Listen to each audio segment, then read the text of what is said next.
Hi hello ಎಲ್ರಿಗೂ ನಮಸ್ಕಾರ. Actually ಇವಾಗ ಟೈಮ್ ಬಂದ್ಬಿಟ್ಟು 5 ಗಂಟೆ. ನಾನು ಯಾಕೆ 5 ಗಂಟೆಲಿ ಆಚೆ ಬಂದಿದ್ದೀನಿ ಅಂದರೆ, ನೋಡಿ ಈ ಕಡೆ ನಮ್ಮ ರೂಮ್ ಇರೋದು ಫುಲ್ ಕತ್ಲೆ. ಸೇಫ್ಟಿ ಪಿನ್ನ ಬಿಟ್ಟು ಬಂದುಬಿಟ್ಟಿದ್ದೀನಿ ಮನೇಲಿ.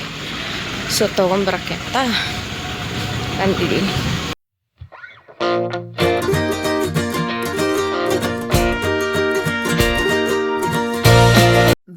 Welcome back to me. ಎಲ್ಲರೂ ಹೇಗಿದ್ದೀರಾ? ಒಬ್ಬರೆಲ್ಲ ಚೆನ್ನಾಗಿದ್ದೀರಾ ಅಂದ್ಕೊಂಡಿದ್ದೀನಿ. ನಾನು ಕೂಡ ತುಂಬಾ ಚೆನ್ನಾಗಿದ್ದೀನಿ, ಹಾಗೆ ತುಂಬಾ ಖುಷಿಯಾಗಿದ್ದೀನಿ. ಸೊ ಇವತ್ತು ಮಾರ್ನಿಂಗ್ ಬೇಗನೆ ಇದ್ವು, ಯಾಕೆಂದರೆ ದರ್ಶನ ಬೇಗ ಆಗಬೇಕು ಅಂತಂದರೆ ನಾವು ಬೇಗ ಎದ್ದೇಳಬೇಕು, ಕ್ಯೂ ಕಮ್ಮಿ ಇರುತ್ತೆ ಆವಾಗ. ಸೊ ನಾನು ನೋಡಿದಂಗೆ 7 ಒಳಗಡೆ ದರ್ಶನನ ಮುಗಿಸ್ಕೊಂಡ್ರೆ ತುಂಬಾ ಕ್ಯೂ ಕಮ್ಮಿ ಇರುತ್ತೆ. ಆರಾಮಾಗಿ ಹೋಗಿ ಒಂದು 15 ಮಿನಿಟ್ಸ್ ಒಳಗಡೆ ನಿಮ್ಗೆ ದರ್ಶನ ಆಗುತ್ತೆ. ಅದಾದಮೇಲೆ ನಾನು ನೋಡಿದೆ ತುಂಬಾ ಕ್ಯೂ ಆಯಿತು. 7:30 ಹಂಗೆಲ್ಲ ತುಂಬಾ ಕ್ಯೂ ಆಗುತ್ತೆ. ಸೊ ಅದಕ್ಕೋಸ್ಕರ ನೀವು ಬೇಗ ರೆಡಿಯಾಗಿ ಹೊರಡಿ. ಸೊ ನಾವು ಮಾಡಿದಂತಹ ತಪ್ಪು ನೀವು ಮಾಡಬಾರ್ದು ಅಂತ ಮೊದಲೇ ಇನ್ಫಾರ್ಮೇಷನ್ನ ಕೊಡ್ತಾ ಇದ್ದೀನಿ. ರೂಮ್ಗಳನ್ನ ಬುಕ್ ಮಾಡ್ಕೊಂಡು ಹೋಗಿ. ಮಂತ್ರಾಲಯದ್ದು ಆರಾಮಾಗಿ 250ಇಂದನೇ ಸಿಗುತ್ತೆ. www.srsmetha.org ವೆಬ್ಸೈಟ್ಗೆ ಹೋಗಿ ಬುಕ್ ಮಾಡಿಕೊಂಡು ಆರಾಮಾಗಿ ನಿಮಗೆ 250ಗೆಲ್ಲ ರೂಮ್ದೆಲ್ಲ ಮುಗ್ದೋಗುತ್ತೆ. ನಮ್ಮ ಥರ 3000 ಎಲ್ಲ ಕೊಟ್ಟು ಹೋಗಬೇಡಿ. ಮತ್ತು ದೇವಸ್ಥಾನದ ಟೈಮಿಂಗ್ಸ್ ಬಂದುಬಿಟ್ಟು 6 ಗಂಟೆಯಿಂದ ಓಪನ್ ಇರುತ್ತೆ, 2 ಗಂಟೆವರೆಗೂ ಮಧ್ಯಾಹ್ನ. ಮತ್ತು 2 ಗಂಟೆಗೆ ಕ್ಲೋಸ್ ಆದರೆ ಮತ್ತೆ 4 ಗಂಟೆವರೆಗೂ ಓಪನ್ ಇರಲ್ಲ.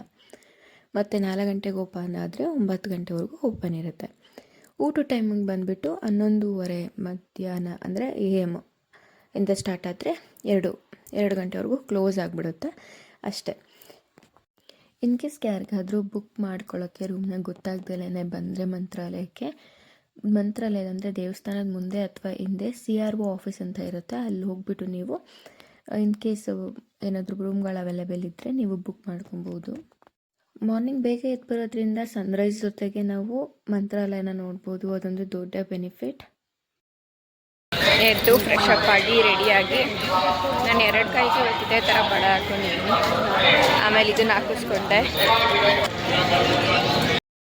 ಒಂದು ದೀಪನ ತೊಗೊಂಡಿದ್ದೀನಿ, ಇವಾಗ ಅದನ್ನು ಹಚ್ಬೇಕು. ಈ ದೀಪಕ್ಕೆ 50 ರೂಪಾಯಿ. ಹಾಗೆ ಬರೋದೇ ಬಂದಿರ್ತೀರಾ, ಈ ಥರ ದೀಪನೂ ಹಚ್ಚಿ ಒಳಗಡೆ ಕಾಯಿ ತೊಗೊಂಡೋಗೋದಿದ್ರೆ ಅದನ್ನು ತೊಗೊಂಡೋಗಿ, ಹೂವು ತೊಗೊಂಡೋಗೋದಿದ್ರೆ ಅದನ್ನು ತೊಗೊಂಡೋಗಿ, ಸಾಧ್ಯ ಆಗುತ್ತೆ ಎಲ್ಲನೂ ಮಾಡಿ. ಅಲ್ಲಿ ಸುಮ್ಮನೆ ಹೋಗಿ ಬರೋದು ಅದನ್ನು ಮಾಡಬೇಡಿ. ಅಲ್ಲೇನೇನು ಮಾರ್ತಾ ಇರ್ತಾರೆ ಒಳಗಡೆ ತೊಗೊಂಡೋಗಿ ಅಂತ, ಅದನ್ನು ತೊಗೊಂಡೋಗಿ ಪೂಜೆ ಮಾಡಿಸಿ, ತುಂಬಾ ಒಳ್ಳೆಯದಾಗುತ್ತೆ. ಸೊ ಇನ್ನು ನೆಕ್ಸ್ಟು ತುಂಬ ದೇವಸ್ಥಾನಗಳಿದೆ ಎಕ್ಸ್ಪ್ಲೋರ್ ಮಾಡೋದು. ಮತ್ತು ಸಮ್ ಇನ್ಫಾರ್ಮೇಷನ್ನ ನಾನು ನಿಮಗೆ ಕೊಡ್ತೀನಿ. ಇಲ್ಲಿ ನಾನು ದೇವ್ರಿಗೆ ಭಕ್ತಿಯಿಂದ ಕೇಳ್ಕೊತಾ ಇದ್ದೀನಿ, ಎಲ್ಲದು ಒಳ್ಳೆಯದಾಗಲಿ. ಮುಂದೆ ಫ್ಯೂಚರಲ್ಲಿ ಮತ್ತೆ ಅಡೆತಡೆಗಳು ಬರ್ದೇ ಇರಲಿ. ಎಲ್ಲೋ ದೂರದಲ್ಲಿದೆ ಎಲ್ಲ ಅಡೆತಡೆಗಳು, ಹಾಗೆ ದೂರದಲ್ಲಿದ್ದು ಬಿಡಲಿ ಎಲ್ಲ ಅಂತ. ಸೊ ದೇವರಿದ್ದಾನೆ, ರಾಘವೇಂದ್ರ ಇದ್ದಾರೆ. ಸೊ ಅವರು ನಮ್ಮನ್ನು ಕಾಪಾಡ್ತಾರೆ ಎಲ್ಲೋ ಒಂದು ಕಡೆ ಅಂತ ನಂಬಿದ್ದೀನಿ. ಇವಾಗ ಕ್ಯೂ ಅಲ್ಲಿ ಹೋಗ್ತಾ ಇದ್ದೀವಿ. ಕ್ಯೂ ಏನು ಇವಾಗಿಲ್ಲ, ಮುಂದೆ ಮೇ ಬಿ ಕ್ಯೂ ಆಗ್ಬೋದು. ದೇವ್ರನ್ನ ಭಕ್ತಿಯಿಂದ ಕೇಳ್ಕೊಂಡು ಅಂದ್ಕೊಂಡಿದ್ದಾಗಲಿ, ಇಷ್ಟು ದಿನ ಏನಾಯಿತು ಅದೆಲ್ಲ ಒಳ್ಳೆಯದಾಗಲಿ, ಮುಂದೆ ಒಳ್ಳೆಯದಾಗಲಿ ಅಂತ ಕೇಳಿಕೊಂಡು ದೇವ್ರ ಹತ್ರ ಹೋಗ್ತೀನಿ. ಈಗ ಸ್ವಲ್ಪ ಕ್ಯೂ ಇದೆ, ಮೇ ಬಿ ತಿಳ್ಕೊತಾ ಹೋದರೆ ಎಷ್ಟು ವಿಚಾರಗಳು ತಿಳ್ಕೊತೀವಿ ಅಂತ ಅನಿಸುತ್ತೆ. ಮೊದಲು ಮಂತ್ರಾಲಯವನ್ನು ಮಂಚಾಲಿ ಎಂದು ಕರೀತಿದ್ರಂತೆ. ಈ ಜಾಗದಲ್ಲಿ ಮೊದಲು ಮಂಚಾಲಮ್ಮ ಅವರಿಗೆ ಪೂಜೆ ನಡೀತಿತ್ತಂತೆ. ರಾಘವೇಂದ್ರ ಸ್ವಾಮಿ ಈ ಜಾಗದಲ್ಲಿ ನೆಲೆಸಲು ಮಂಚಾಲಮ್ಮನವರ ಅನುಮತಿ ಪಡೆದು ಆಮೇಲೆ ಇಲ್ಲಿ ನೆಲೆಸಿದ್ದಂತೆ ರಾಘವೇಂದ್ರ ಸ್ವಾಮಿ. ಈ ಥರ ಎಲ್ಲ ಇದೆ. ಆಮೇಲೆ ಶ್ರೀ ರಾಘವೇಂದ್ರ ಸ್ವಾಮಿಯವರು 700 ವರ್ಷ ಈ ಪ್ರದೇಶದಲ್ಲಿ ಇರ್ತೀನಿ ಅಂತ ಹೇಳಿದಾರಂತೆ. ಕೆಲವೊಬ್ಬೊಬ್ಬರು ಹೇಳಿದಾರಂತೆ ನಮಗೆ ಈ ಥರ ದರ್ಶನ ಕೊಟ್ಟಿದ್ದಾರೆ ಅಂತ. ಯಾರಿಗೆ ಗೊತ್ತು ರಾಘವೇಂದ್ರ ಸ್ವಾಮಿ ಯಾರಿಗೆ ಯಾವ ರೂಪದಲ್ಲಿ ಕಾಣಿಸ್ಕೊತಾರೆ ಅಂತ ಅಲ್ವಾ? ದೇವ್ರ ಮಹಿಮೆನೇ ಹಾಗೆ, ರಾಘವೇಂದ್ರ ಸ್ವಾಮಿ ಮಹಿಮೆನೇ ಹಾಗೆ. ಆಮೇಲೆ ಇಲ್ಲಿ ಅರ್ಕೆ ಮಾಡ್ಕೊಂಡಿದ್ದವರು ಈ ಥರ ಉರುಳು ಸೇವೆ ಮಾಡ್ತಾರೆ. ಪಾದ ಇಟ್ಟು ಒಂದು ಪಾದದ ಮೇಲೆ ಒಂದು ಪಾದ ಇಟ್ಟು ಆ ಥರನೂ ಸೇವೆಗಳನ್ನ ಮಾಡ್ತಾರೆ ಇಲ್ಲಿ ಅರ್ಕೆ ಹೊತ್ತಿದ್ದವರು. ಅದಾದಮೇಲೆ ಮರಿದಲನೆ ಮಂತ್ರಾಕ್ಷತೆ ಮತ್ತು ತೀರ್ಥವನ್ನು ಇಸ್ಕೊಬೇಕು. ಇಲ್ಲಿ ಸೂರ್ಯನ ಬೆಳಕು ಕರೆಕ್ಟ್ ಕರೆಕ್ಟಾಗಿ ಏನು ಬೃಂದಾವನ ಇಟ್ಟಿದ್ದಾರೆ ಇಲ್ಲಿ ದೀಪನ ಹಚ್ಬಿಟ್ಟು ಅಲ್ಲಿ ಕರೆಕ್ಟಾಗಿ ಬೀಳುತ್ತೆ. ಎಷ್ಟು ಚೆನ್ನಾಗಿರುತ್ತೆ ಗೊತ್ತಾ. ಹಾಗೆ ರಾಘವೇಂದ್ರ ಸ್ವಾಮಿ ದರ್ಶನಕ್ಕೆ ಸಿಹಿಕೈ ಸರ್ ಅವ್ರ ಫ್ಯಾಮಿಲಿ ಫುಲ್ ಬಂದಿದ್ದರು. ತುಂಬ ಚೆನ್ನಾಗಿ ಮಾತಾಡ್ಸಿದ್ರು. ಮ್ಯಾಮ್ ಕೂಡ ತುಂಬ ಚೆನ್ನಾಗಿ ಮಾತಾಡಿಸಿ ದರ್ಶನ ಮಾಡಿದ್ರಾ ಅಂತ ಕೇಳಿದ್ರು. ಹ್ಞೂ ಮ್ಯಾಮ್ ದರ್ಶನ ಆಯಿತು, ನಿಮ್ದಾಯ್ತಾ ಅಂತ ಕೇಳಿದೆ. ಊಟ ಆಯಿತಾ, ತಿಂಡಿ ಆಯಿತಾ, ಎಷ್ಟು ಚೆನ್ನಾಗಿ ವಿಚಾರಿಸ್ಕೊಂಡ್ರು. ಅದಾದಮೇಲೆ ನಾನು ಬಂದಿದ್ದು ಈ ಪ್ಲೇಸ್ಗೆ ಎಲ್ಲ ಬೆಳ್ಳಿಯಲ್ಲಿ ಮಾಡಿರುವಂತಹ ವಿಗ್ರಹಗಳಾಗಿರ್ಬೋದು, ಒಂದು ಆಸನಗಳಾಗಿರ್ಬೋದು, ಎಲ್ಲ ತುಂಬ ಚೆನ್ನಾಗಿದೆ. ಇಲ್ಲಿ ಎಲ್ಲನೂ ಬೆಳ್ಳಿಯಲ್ಲಿ ಮಾಡಿದ್ದಾರೆ. ಒಂದೊಂದು ವಿಶೇಷವಾಗಿದೆ ಇಲ್ಲಿ. ಇದನ್ನು ಮಿಸ್ ಮಾಡ್ದಲೇ ಕರೆಕ್ಟಾಗಿ ನೋಡಿ ಒಂದು ಮಿನಿ ಮ್ಯೂಸಿಯಂ ಅಂತಲೇ ಹೇಳ್ಬೋದು. ತುಂಬ ಚೆನ್ನಾಗಿದೆ ಇದು.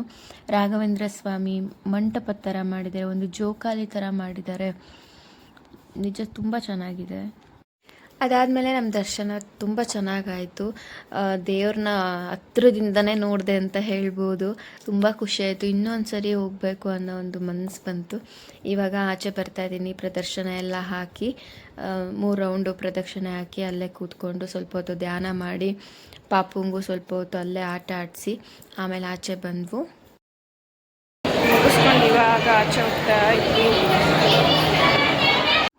ಇಲ್ಲಿ ದರ್ಶನ ಮಾಡ್ಕೊಂಡು ಆಚೆ ಬರೋದನ್ನ ಕಾಯ್ತಾ ಇರ್ತಾರೆ ಆಟೋದವರು. ಕೆಲವು ದೇವಸ್ಥಾನಗಳಿದೆ, ಅದನ್ನು ತೋರಿಸೋದಕ್ಕೋಸ್ಕರ.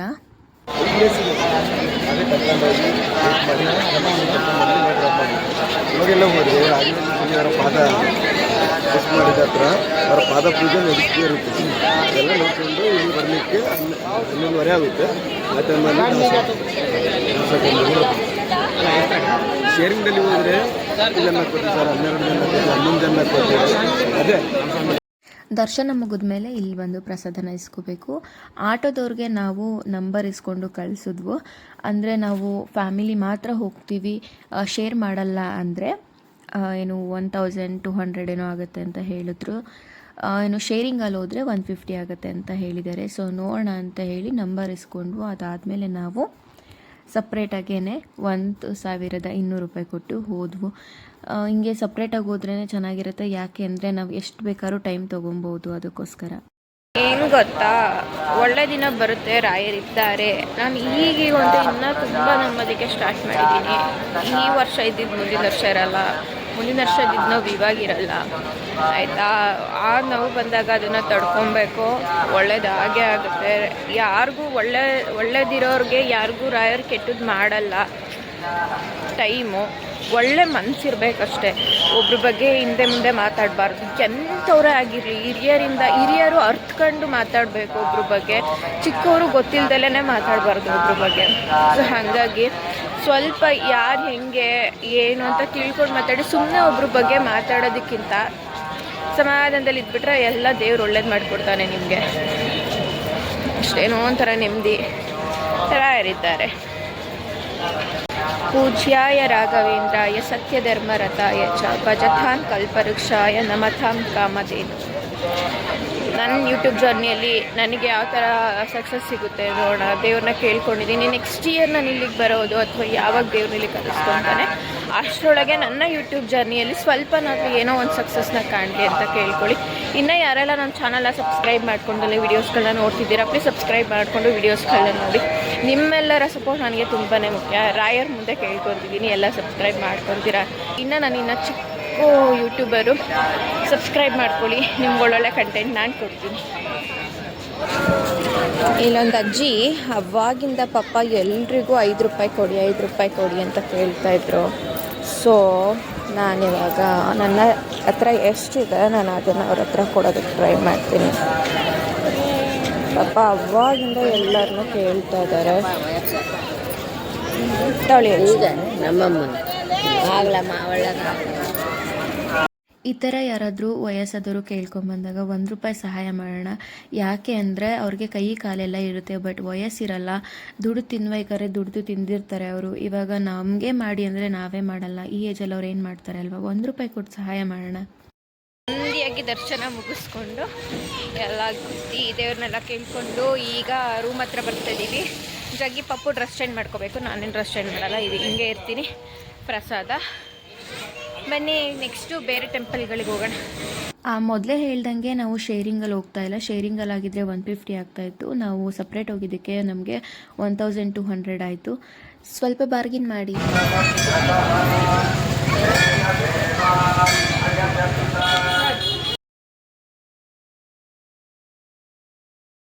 ಆ್ಯಂಡ್ ನಾವಿವಾಗ ಬಂದಿರೋದು ಅಭಯಾಂಜನೇಯ ದೇವಸ್ಥಾನಕ್ಕೆ. ಎಷ್ಟು ದೊಡ್ಡ ಆಂಜನೇಯ ಅಂದರೆ ಫುಲ್ಲು ಉದ್ದ ಇದೆ. ಅದು ಅಲ್ಲದೆ ಇವತ್ತು ಶನಿವಾರ ಬಂದಿರೋದು ನಾವು. ತುಂಬಾ ಖುಷಿ ಆಗ್ತಾಯಿದೆ. ಸೊ ಬನ್ನಿ, ಇನ್ನು ನೆಕ್ಸ್ಟ್ ಯಾವುದೇ ಟೆಂಪಲ್ಗಳಿಗೆ ಹೋಗ್ತೀವಿ, ಯಾವ್ಯಾವ ಪ್ಲೇಸ್ಗೆ ಹೋಗ್ತೀವಿ ತೋರಿಸ್ತೀನಿ. ಅದಾದಮೇಲೆ ಸಂಜೆ ಹೊರಡೋದು. ನಾವು ನೆಕ್ಸ್ಟ್ ಹೋಗ್ತಿರೋದು ಬಿಚ್ಚಾಲೆ ಗ್ರಾಮ. ಇಲ್ಲಿ ರೈತರು ಜಾಸ್ತಿ ಬೆಳೆಯೋದು ಹತ್ತಿ ಮತ್ತು ಭತ್ತ, ಅದರಲ್ಲೂ ಸೋನೆ ಮುಸಿರಿ ಭತ್ತ. ಹತ್ತಿ ಅಂತೂ ರೋಡ್ ಸೈಡಲ್ಲಿ ಒಂದು ಸ್ನೋಫಾಲೇ ಆಗಿದೆ ಅನ್ನೋಷ್ಟು ಹತ್ತಿ ಬಿದ್ದಿರುತ್ತೆ. ನಾನಂತೂ ತುಂಬಿಕೊಂಡ್ರೆ ಆರಾಮಾಗಿ ಬ್ಯಾಂಗ್ಳೂರಿಗೆ ತೊಗೊಂಬಂದುಬಿಡ್ಬೋದಾಗಿತ್ತು. ಅಷ್ಟು ಹತ್ತಿ, ಕಣ್ಣಿಗೆ ಕಾಣೋವಷ್ಟು ಹತ್ತಿನೇ ಇತ್ತು. ನಾವು ಅಲ್ಲಿಂದ ಬಂದಿದ್ದೆ ಬಿಚ್ಚಾಲೆ ಗ್ರಾಮಕ್ಕೆ. ತುಂಗಾಭದ್ರಾ ನದಿ ತೀರದಲ್ಲಿದೆ ಇದು. ಹಾಗೆ ರಾಘವೇಂದ್ರ ಸ್ವಾಮಿಯ ಶಿಷ್ಯರಾದ ಅಪ್ಪಣ್ಯಾಚಾರ್ಯರ ಸಮಾಧಿ ಇದೆ ಈ ಜಾಗದಲ್ಲಿ ಅಂತಲೂ ಹೇಳ್ತಾರೆ. ತುಂಬಾ ಚೆನ್ನಾಗಿದೆ. ಅದು ನದಿ ಹರಿತಿರುವಂಥ ಸೌಂಡು ಎಲ್ಲ ಚೆನ್ನಾಗಿದೆ. ಈ ದೇವಸ್ಥಾನದ ನೇಮ್ ಬಂದುಬಿಟ್ಟು ವಿಚಾಲಮ್ಮ ದೇವಸ್ಥಾನ ಅಂತ. ಇನ್ನು ನೆಕ್ಸ್ಟ್ ಇಲ್ಲಿಗೆ ಬರೋದಕ್ಕೆ 15 ಕಿಲೋಮೀಟರ್ ಆಯಿತು. ನೆಕ್ಸ್ಟ್ 16 ಕಿಲೋಮೀಟರ್ ಇದೆ ಅಂತೆ. ಸೊ ಅಲ್ಲಿಗೆ ಹೋಗ್ಬಿಟ್ಟಾಗ ಹಾಗೆ ಶ್ರೀ ಗುರುರಾಯರು ಜಪ ಮಾಡ್ತಿದ್ದ ಕಟ್ಟೆ ಕೂಡ ಇದು. ತುಂಬ ಶ್ರೇಷ್ಠವಾದ ಕಟ್ಟೆ ಇದು.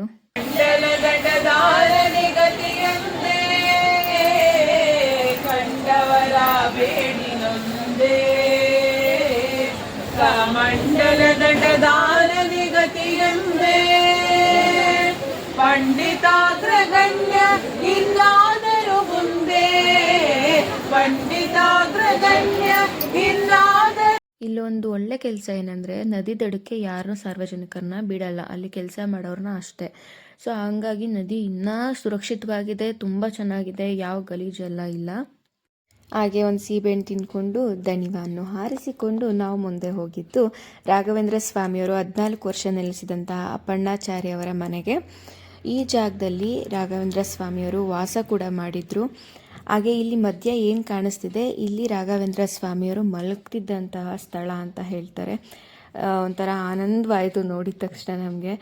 ಇದೆಲ್ಲ ನೋಡ್ತೀನಿ ಅಂತ ಅಂದ್ಕೊಂಡೇ ಇರಲಿಲ್ಲ. ಆಮೇಲೆ ಇಲ್ಲಿ ಅವರ ಫ್ಯಾಮಿಲಿ ಫುಲ್ಲು ಡೀಟೇಲ್ಸ್ನ ಹಾಕಿದ್ದಾರೆ. ಹಾಗೆ ನಮ್ಮ ಮುಂದಿನ ಕ್ಷೇತ್ರ ಪಂಚಮುಖಿ ಆಂಜನೇಯನ ಕ್ಷೇತ್ರ. ಬನ್ನಿ ನೋಡೋಣ. ನಾವಿವಾಗ ಬಂದಿರೋದು ಪಂಚಮುಖಿ ಆಂಜನೇಯನ ಹತ್ರ. ಪೂಜೆ ಮಾಡಿಸೋಣ ಅಂತ ಎತ್ಕೋತಿದ್ದಾರೆ ಪೂಜೆ. ಈ ಕ್ಷೇತ್ರ ಬಂದ್ಬಿಟ್ಟು ರಾಘವೇಂದ್ರ ಸ್ವಾಮಿ 12 ವರ್ಷ ಧ್ಯಾನ ಮಾಡಿ ಪಂಚಮುಖಿ ಆಂಜನೇಯನ ದರ್ಶನ ಪಡೆದಂತಹ ಸ್ಥಳ ಇದು. ತುಂಬನೇ ಪವರ್ಫುಲ್ ಆದಂತಹ ಆಂಜನೇಯ. ಹಿಂಗೆಲ್ಲ ಮುಗಿಸ್ಕೊಂಡು ಇವಾಗ ಊಟದ ಹಾಲ್ ಹತ್ರ ಹೋಗ್ತಾ ಇದ್ದೀವಿ. ಎಷ್ಟು ಬಿಸಿಲು ಅಂದರೆ ಫುಲ್ ಟ್ಯಾನು. ನನಗೆ ಬೇರೆ ಪಿಂಪಲ್ಸ್ ಇರೋದಕ್ಕೆ ಸಕ್ಕಾಗಿದೆ ಇವತ್ತು ಜಾತ್ರೆ. ಆಮೇಲೆ ಒಂದು ಆಟೋ ಕೂತಿದ್ದು, ಆಟೋದವ್ರಂತೂ ರಂಪ ಎಬ್ರಿಸಿದ್ರು, ಸೊಂಟ ಎಲ್ಲ ಮುರಿದೇ ಹೋಯ್ತೇನೋ. ಅಯ್ಯಪ್ಪ, ಬನ್ನಿ ಊಟಕ್ಕೆ ಹೋಗೋಣ ಈಗ. ನಾವು ಎಲ್ಲ ದೇವಸ್ಥಾನದ ದರ್ಶನ ಮುಗಿಸ್ಕೊಂಡು ಊಟಕ್ಕೆ ಬರೋದ್ರೊಳಗೆ 1:30 ಆಗಿತ್ತು. ನೀವೆಲ್ಲ ಬೇಗನೆ ಬನ್ನಿ, ಯಾಕೆ ಅಂದರೆ ಈ ಥರ ಕ್ಯೂ ಇರುತ್ತೆ. ನಿಜ ಕ್ಯೂ ನೋಡಿ ಸುಸ್ತೇ ಆಗೋಯ್ತು. ದರ್ಶನಕ್ಕೂ ಇಷ್ಟೊಂದು ಕ್ಯೂ ಇರಲಿಲ್ಲ. ಸೊ ಇರಲಿ, ಪರವಾಗಿಲ್ಲ. ಪ್ರಸಾದ ನನಗೆ ತುಂಬಾ ಮುಖ್ಯ. ನಾನು ಎಲ್ಲಿ ಪುಣ್ಯಕ್ಷೇತ್ರಕ್ಕೆ ಹೋಗಲಿ ಪ್ರಸಾದ ಮಿಸ್ ಮಾಡ್ಕೊಳ್ಳಲ್ಲ. ಯಾಕೆ ಅಂದರೆ ಪ್ರಸಾದ ಸಿಗೋದೇ ಒಂದು ಪುಣ್ಯ. ಆ ಜಾಗದಲ್ಲಿ ಬಂದುಬಿಟ್ಟು ನಾವೇನಾದರೂ ಪ್ರಸಾದಕ್ಕೆ ಡೊನೇಟ್ ಮಾಡ್ತೀವಿ, ಏನಾದರೂ ದುಡ್ಡು ಅಂತಂದರೆ ಅಲ್ಲಿ ಕೊಡ್ಬೋದು. ಆಮೇಲೆ ಊಟ ಮುಗಿಸ್ಕೊಂಡು ಆಚೆ ಬಂದರೆ ಇಲ್ಲಿ ಶಾಸ್ತ್ರ ಹೇಳ್ತಾರಲ್ಲ, ಅವ್ರೇನು ಮಾಡಿದ್ರು, ನಮಗೆ ಗಿಣಿ ಕೊಟ್ಟರು. ನಾನೇನೋ ಸುಮ್ಮನೆ ಕೊಟ್ಟರೆ ಅಂದ್ಕೊಂಡ್ರೆ 150 ಇಸ್ಕೊಂಬಿಡೋಣ. ಈಗ ಚೆಕ್ಔಟ್ ಆಗ್ತಾ ಇದ್ದೀವಿ. ಬ್ಯಾಗೆಲ್ಲ ಪ್ಯಾಕ್ ಆಗಿದೆ. ಈಗ ಹೊರಡಬೇಕು. ಈಗ ನಾವು ಚೆಕ್ಔಟ್ ಆಗಬೇಕು. ಬ್ಯಾಗೆಲ್ಲ ಪ್ಯಾಕ್ ಆಗಿದೆ. ನಾವು ರೆಡಿ ಆಗಿದ್ದೀವಿ. ಡ್ರೆಸ್ ಎಲ್ಲ ಚೇಂಜ್ ಮಾಡಿಕೊಂಡು ಮತ್ತೆ ಈ ಡ್ರೆಸ್ ಹಾಕೊಂಡಿದ್ದೀನಿ ಇವಾಗ. ಹೇಳು ಬ್ಯಾಗೆಲ್ಲ ಪ್ಯಾಕ್ ಮಾಡಿಕೊಂಡು ಈಗ ಹೋಗ್ತಾ ಇದ್ದೀವಿ. ಹಾಗೆ ನಾನು ಬಂದಮೇಲೆ ಏನೂ ತೊಗೊಂಡಿರಲಿಲ್ಲ. ಹೊರಡೋ ಟೈಮಲ್ಲಿ ಬ್ಯಾಗೆಲ್ಲ ಪ್ಯಾಕ್ ಮಾಡ್ಕೊಂಡು ಬಂದಾಗ ಏನಾದರೂ ತೊಗೊಳ್ಳೋಣ ನೆನಪಿಗೋಸ್ಕರ ಅಂತ ಬ್ಯಾಂಗಲ್ನ ತೊಗೊಂಡೆ. ಆಮೇಲೆ ಆಟೋ ತೊಗೊಂಡು ನಾವು ಬಂದಿದ್ದೆ ರೈಲ್ವೆ ಸ್ಟೇಷನ್ಗೆ. ಟ್ರೈನ್ ಬಂದ ತಕ್ಷಣ ಸ್ಲೀಪಿಂಗ್ ಕೋಚರ್ನ ಬುಕ್ ಮಾಡಿದ್ರು, 3 AC. ಮಲ್ಕೊಂಡ್ರೆ ಫುಲ್ ನಿದ್ದೆ, ಅಷ್ಟು ಟಯರ್ಡ್ ಆಗಿದ್ವು. ಸೊ ಕರೆಕ್ಟಾಗಿ 7:30 ಬಂತು. ಕರೆಕ್ಟಾಗಿ 7ಗೆ ಬರಬೇಕಿತ್ತು, 1/2 ಅವರ್ ಲೇಟಾಗೆ ಬಂತು. ನಾವು ಸ್ವಲ್ಪ ಹುಡುಕೊಂಡು ಟ್ರೈನ್ ಒಳಗೆ ಕೂತು ಹೋಗಿ ಸ್ವಲ್ಪ ಹೊತ್ತು ಮಾತಾಡಿ ಊಟನೂ ಮಾಡಿಲ್ಲ, ಹಂಗೆ ಮಲ್ಕೊಂಡ್ಬಿಟ್ಟಿದ್ದೀವಿ ನಾವು. ಆದಮೇಲೆ ಬ್ಯಾಂಗ್ಳೂರು ಬಂದಾಗ ಎಚ್ಚರಿಕೆ ಆಗಿದ್ದು ನಮಗೆ. ಟೈಮ್ ಬಂದುಬಿಟ್ಟು 3:30 ಎಷ್ಟು ಗಂಟೆ ಹೇಳಿ? 7:15 ಟ್ರೈನ್ ಹತ್ತಿ ಇವಾಗ ಕರೆಕ್ಟಾಗಿ 3:30ಗೆ ಟ್ರೈನ್ ಇಲ್ದಿದ್ದು. ಫುಲ್ಲು ಎಲ್ಲರೂ ನಂಗೊಂದು ಫುಲ್ ಇದ್ದೆ, ಗೊತ್ತೇ ಆಗಿಲ್ಲ ಬಂದಿದ್ದು. ನಾವು 3 AC ಬಂದಿದ್ದು, ಫುಲ್ ಸ್ಲೀಪು. ಎಷ್ಟು ಚೆನ್ನಾಗಿ ನಿದ್ದೆ ಬಂತು ಅಂದರೆ ಸರ್ ಅಲ್ವಾ, 3 AC ಸಾಕಾಗಿತ್ತು ಫುಲ್. ಇವಾಗಿನೇನು ಕ್ಯಾಬ್ ಬುಕ್ ಮಾಡಿಕೊಂಡು, ಆಟೋ ಆಗಲ್ಲ, ಚಳಿ ಇದೆ ತುಂಬ, ಸೊ ಪಾಪು ಇರೋದ್ರಿಂದ. ನನ್ನ ಈ ವ್ಲಾಗ್ ತುಂಬಾ ಇಷ್ಟ ಆಯಿತು ಅಂದ್ಕೊತೀನಿ, ಇಷ್ಟ ಆಗಿದೆ ಅಂತಲೇ ಅಂದ್ಕೊತೀನಿ. ಸೊ ಎಲ್ಲರೂ ಏನು ಮಾಡಬೇಕು, ಲೈಕ್ ಮಾಡಿ, ಶೇರ್ ಮಾಡಿ, ಕಮೆಂಟ್ ಮಾಡಿ, ಸಬ್ಸ್ಕ್ರೈಬ್ ಮಾಡೋದನ್ನು ಮರಿಬೇಡಿ. ನಿಮ್ಮ ಮಗಳು ಮೇಘನನ್ನು ಬೆಳೆಸಿ ಅಂತ ಒಂದೇ ಒಂದು ಸಬ್ಸ್ಕ್ರೈಬ್ ಮಾಡ್ಕೊಳ್ಳಿ, ಒಂದೇ ಒಂದು ಲೈಕ್ ಮಾಡಿ, ಹಾಗೆ ಸ್ವಲ್ಪ ಜನಕ್ಕೆ ಶೇರ್ ಮಾಡಿ ಅಷ್ಟೇ. ಮನೆಗೆ ಹೋಗಿ ವ್ಲಾಗ್ನ ಮಾಡೋಕ್ಕಾಗಲ್ಲ, ಯಾಕೆ ಅಂತ ಗೊತ್ತು, ಟಯರ್ಡ್ ಆಗಿದೆ ಅಂತ. ಸೊ ಹೋಗ್ಬಿಟ್ಟು ಬರ್ತೀನಿ. ಬಾಯ್, ನೆಕ್ಸ್ಟ್ ವಿಡಿಯೋದಲ್ಲಿ ಸಿಗೋಣ.